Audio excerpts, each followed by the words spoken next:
What's up, good people? Mark Holmes here, of course, with Michael Anthony Phillips. And as always, I want to say thank you all for watching, commenting, subscribing, and being part of the Joe Boo Sports Report. Without you guys and you ladies, you know that it literally does not work. Over halfway home. Can't wait to get there. Got a lot of stuff to do. As always, getting ready for the game. We're going to be doing a pulled pork sub this weekend.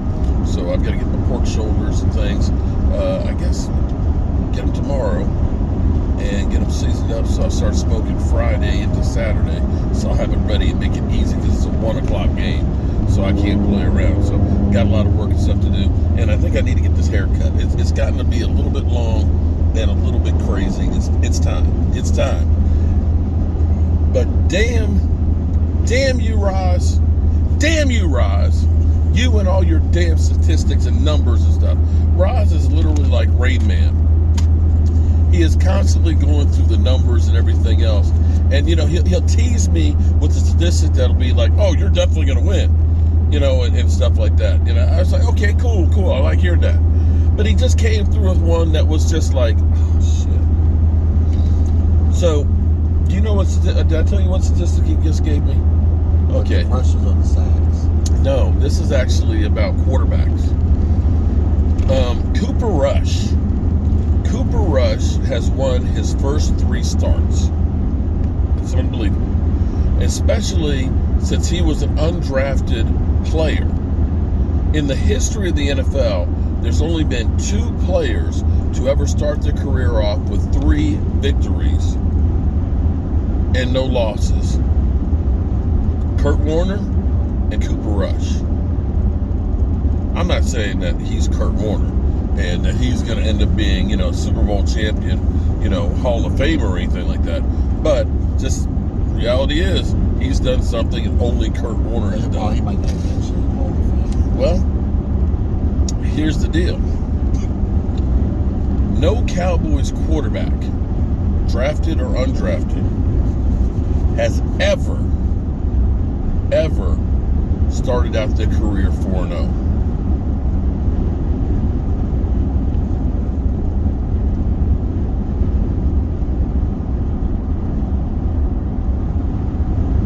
You mean as a starter?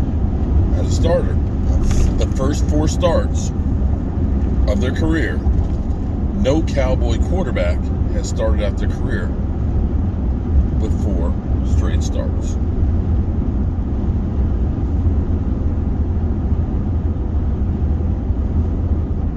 So, will Cooper Rush be the guy to start out his career with 4 straight victories? Now, we're playing at home. We're playing against Carson Wentz. Oh, that makes it a little bit easier. We're playing against the Washington Commanders, but it is a divisional game. And the thing about divisional games, you know, as much as Eagle fans, oh, you barely beat the Giants. You lost to them last year. Lost to them last year. No. You weren't undefeated in the division like the Dallas Cowboys were. And they barely beat Washington, too. Yeah. Because they did nothing in the second half, and Washington almost And we won't even talk about the Washington COVIDs. That I believe the score was pretty close. Look it up last year and see what that score was. Gilbert that got the phone call a couple of days before the game and actually almost. Yeah, literally. He was on New England's practice squad. Look up the Eagles and Eagles and Washington games, because I believe that COVID game was probably about a score.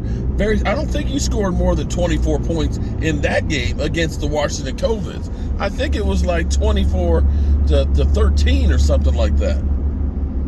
You know, and you were playing the Washington COVIDs. So don't tell me, oh, well, you just barely beat the Giants. Okay, you lost to them last year.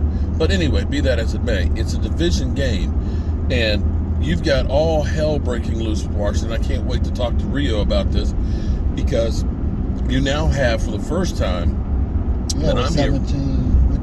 What? December 1st, 17-27. 27-17. So they barely beat the Washington COVIDs. So for you Eagles, and they barely beat them the second time, 20-4. No, No, they beat them the second time. What was the score the second time? It was 20-14. 20-14 and 27-17. So the second time, Washington beat them. Washington beat them last year. Yeah, the second time.